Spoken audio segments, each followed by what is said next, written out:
గౌరవ ముఖ్యమంత్రి గారు. స్పీకర్ సార్, మా మిత్రులు పదే పదే దీక్ష గురించి ఉబలాట పడుతుండ్రు.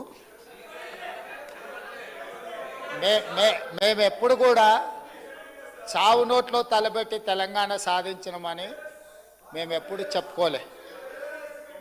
24 గంటలు తిరగకంటే ముందే నిమ్మకాయ రసం దాగి మేము నిమ్స్ హాస్పిటల్లో ఎక్కించుకొని మేము ఎప్పుడు దీక్షలు చేసి చావు నోట్లో తలబెట్టినమని అబద్ధాలు చెప్పలే.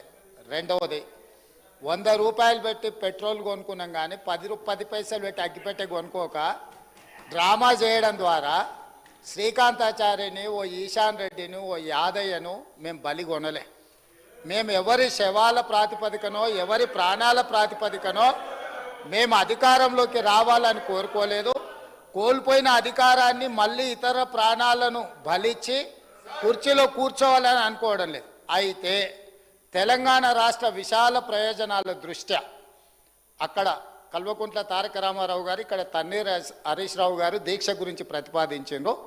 తప్పకుండా జంతర్ మంతర్లో చంద్రశేఖరరావు గారిని రమ్మనుండ్రి.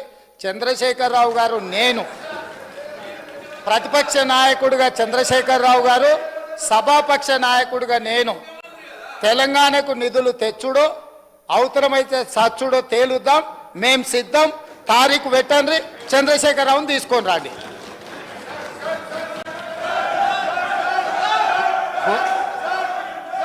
కోనమనేని సాంబశివరావు.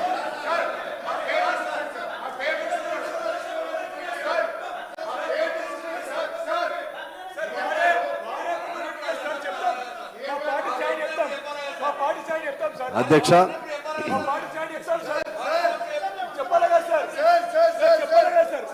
సీఎం గారు